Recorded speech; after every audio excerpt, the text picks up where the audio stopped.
Well, we're back again with yet another no fluff analysis, and this time we're going to be talking about the new set of Halloween units receiving spirals on the 12th of October 2020 UTC.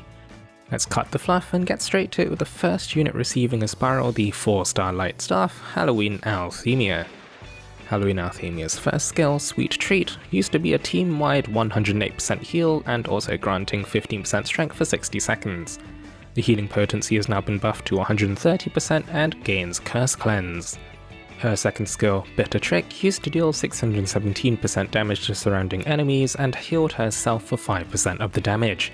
It now deals double the damage at 1234% and heals the whole team based on 8% of the damage dealt.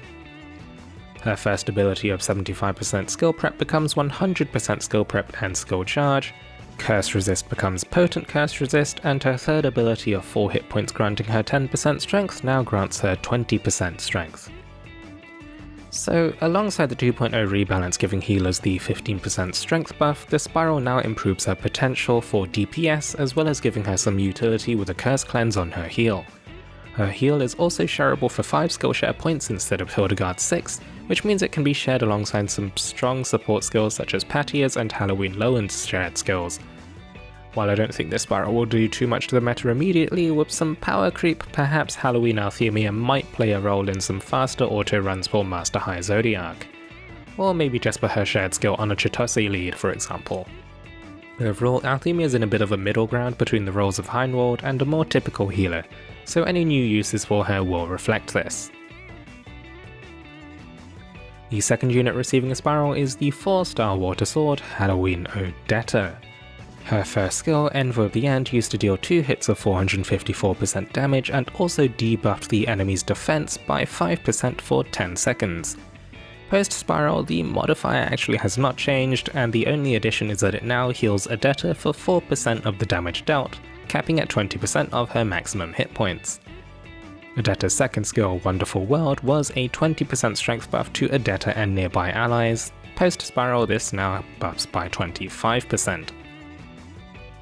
Her first ability of 10% primed defense now goes to 15%, Stun Resist has become Potent Stun Resist, and her final ability of 20% to buff skill time is now 35%.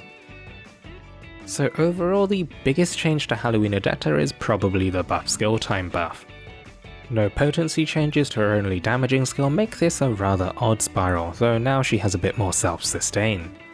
Stun Resist points her pretty solidly as a unit to tackle the twins with, without some Affliction Guard support.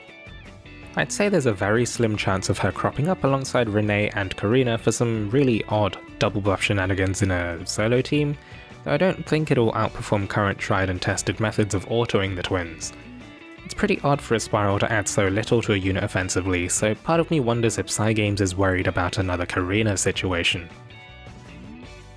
The final unit receiving the spiral is the 3-star Light Blade, Halloween Edward.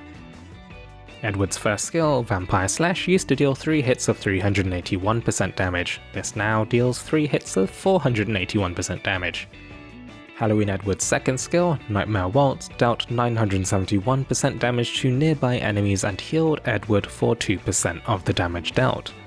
This now deals 1251% damage, with 3% lifesteal capping at 10% of his maximum hit points, with the additional effect of afflicting bleed when Edward is at full hit points.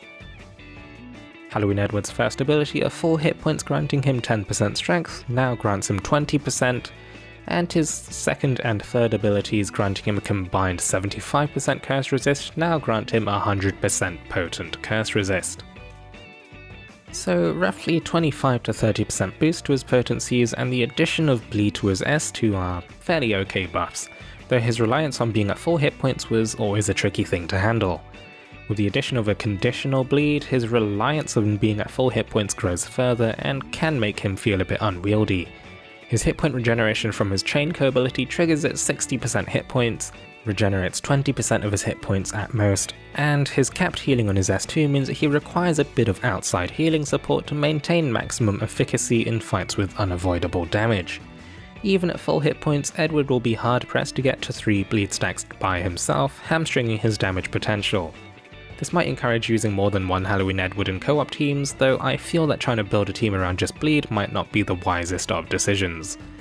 Overall, I would have liked to see higher mods, as even Mordecai outstrips him in this regard, even with factoring in Bleed. All in all, I don't think any of these units are going to be particularly meta-breaking, with most people probably choosing to spiral for waifu or husbando reasons. Halloween Althemia has gained a bit of utility, Halloween Odetta has gained a lot of buffing potential and just a tiny bit of sustain, and Halloween Edward gained a bleed is the main way to summarize the spirals.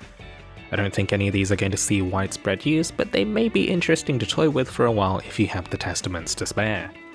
If I were to spiral any of them, it would likely be Odetta for the aforementioned waifu reason, though we're teetering dangerously close to our fluff tolerances. How about you? Are you spiraling any of these units? If you want to quiz me directly, I stream on Twitch on Wednesdays and Saturdays, 9:30 PM BST, or you can join the No Fluff Club community Discord. Both links are in the description. As always, thank you very much for watching until the end. Take it easy, stay safe, and I'll catch you in the next video.